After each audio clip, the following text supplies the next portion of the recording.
So I'm on this beautiful hike by the river. I think it's the Cowlitz River. Anyhow, it's in Castle Rock. But I'm going to go over a couple things that a lot of people don't know or don't believe. And I don't care, but this is more me venting. And for those who want to understand how my mind works, cool, here you go. For those who don't care, then this video is not for you. And cool, don't watch it. You know what I mean? Like, really don't care what people think. But for those who do love me and want to understand me, I am going to explain some things. Ha. Okay, first of all, I am 38 years old. I was born and raised in southeastern Georgia. I'm a redneck. A lot of my original conditioning was very Christian, very conservative, very inside the box. What would Jesus do? And if that works for you, great. There's nothing wrong with that. I originally, as a child, was diagnosed with ADHD, Tourette syndrome, and bipolar. Well, when I was 19, I dropped out and I went into a private military company. We're not going to get into that too deep about names and all that because it's not really important. That doesn't really shape my psychology, the name of a company or who I've worked for. But they did psych evals and a large amount of these to make sure that I was fit to go into someone else's country with a gun. Not only am I fit to carry a firearm, but I am in the top 3% of the world where I am capable of removing my emotions from any situation and making a decision based on evaluating every single X factor. Yes, this is possible. Many would say it's not. Well, truth is, in the vast majority, 97% of the world cannot evaluate every single what if psychologically, let alone detach themselves emotionally in order to create a viable solution that would, sorry, I got a runny nose, that would benefit the greater good, or at least the larger amount of people rather than the immediate microcosm. This is very possible. There's a very select few people in this world who are capable of it. So, not only was I diagnosed with Asperger's and being part of 3% of the world as far as my ability to make decisions, on top of that, I went to combat multiple times. Everywhere I went is irrelevant, but we'll start off and just the first few times I actually got shot at and had to shoot back was Somalia, a couple of places in Afghanistan, more than a few places in Iraq, and quite a few places in Mexico and South America. Now, if anyone wants to know, then you're welcome to comment, and I will write in the comments every single place I've been, and I can get into extreme detail. But again, the places have nothing to do with it. Now, on top of those, one of my psychological factors that I use for my perception is I am very devoutly pagan. I prefer more Asatru, which means Old German. Many people would argue with me that the Vikings are not Germanic people. They don't know history. The Vikings created the Germanic people. They literally went to all the countries that speak any Germanic dialect and populated. They took over. It would be nice if people understood history before they opened their mouths, but we can't expect everyone to be a critical thinker. Now, those factored on top, I was heavily abused as a child. We're flashing back a little ways. Severely abused by my grandmother and in the school I went to. I'm a hermaphrodite, so I got called a monster. A lot of words that trigger people nowadays, directed at gay individuals, both male and female. So I learned not to care. Very early, I learned to get a thick skin, and I learned to be very, very aggressive when I was cornered. And I also got to the point where I defend other people. Those have shaped my reality. They have shaped how I deal with people. They have also shaped my ability to withdraw from people with no warning. It's also shaped my ability to become insanely violent with no capacity to stop until someone is no longer a threat. I hate bullies, loathe them. I see no value in respecting someone based off of a title or their merit, rather their behavior.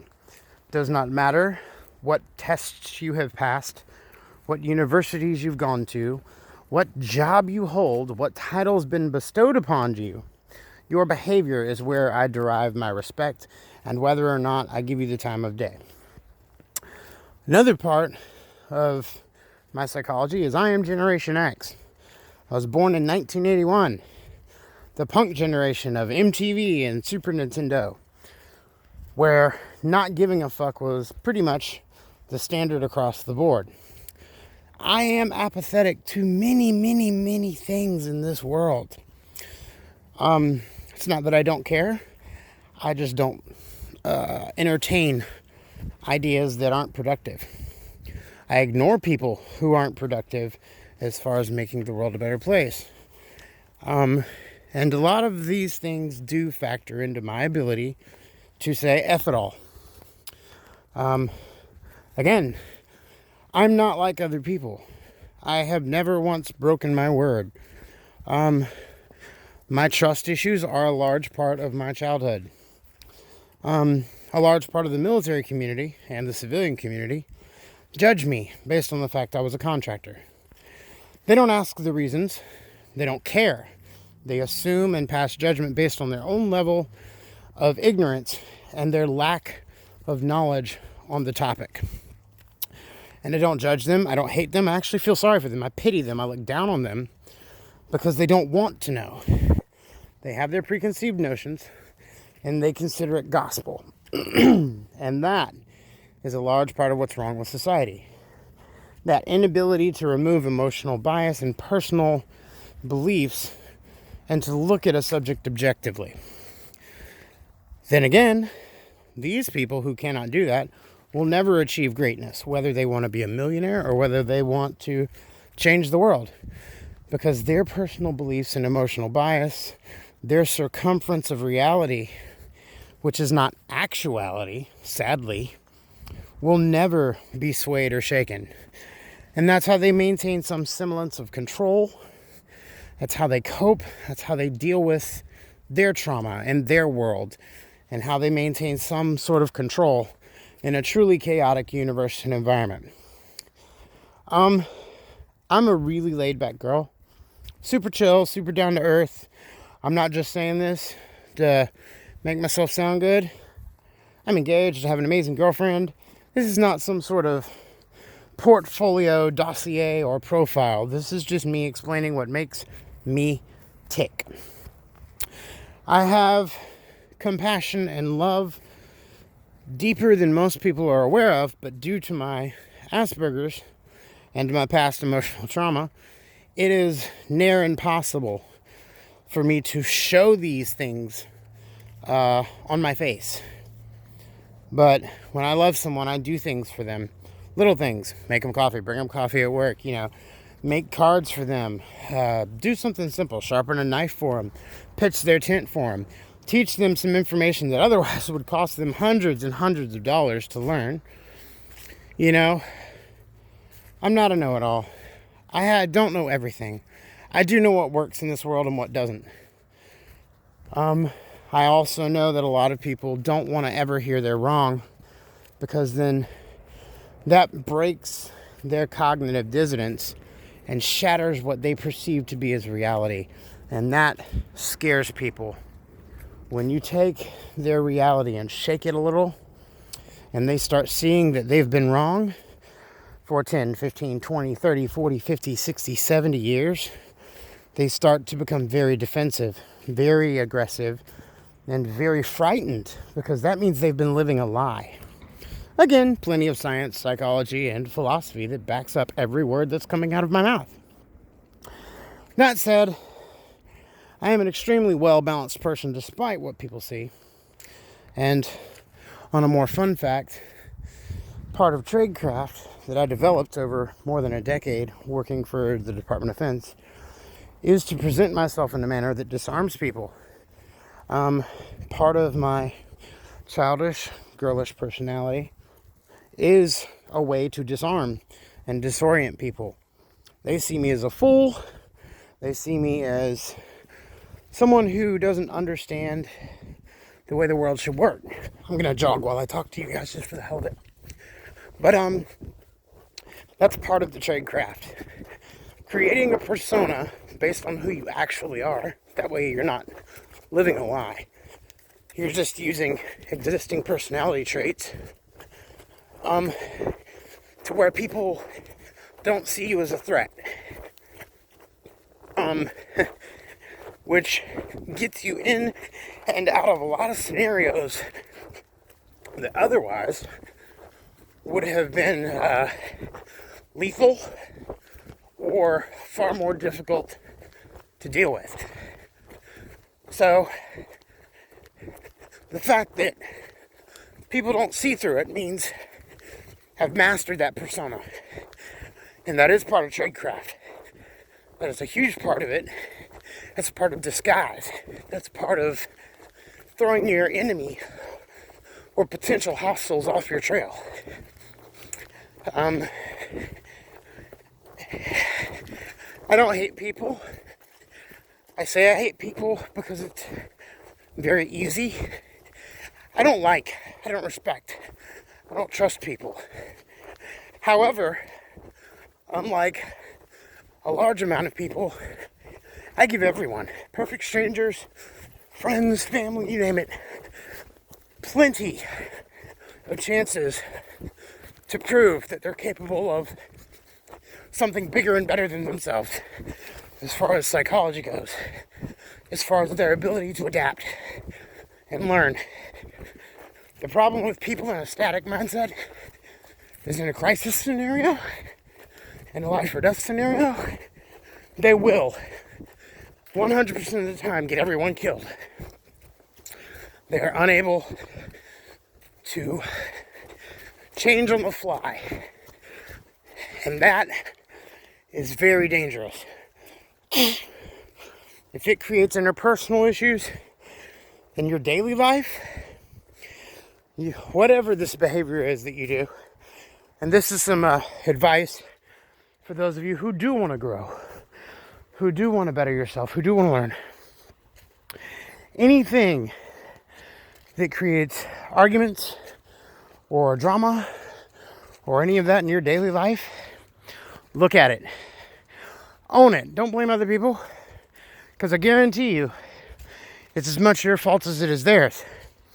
Take that bit of your personality, adapt it, change it to the point where that static mindset, because the only time you're going to get in arguments is if you have a static mindset. The other person can have a completely concreted, locked mentality. And if you are able to be Play-Doh, modeling clay, there's no way they can rock you. There's no way they can cause you to give up your goat and get into an argument with them.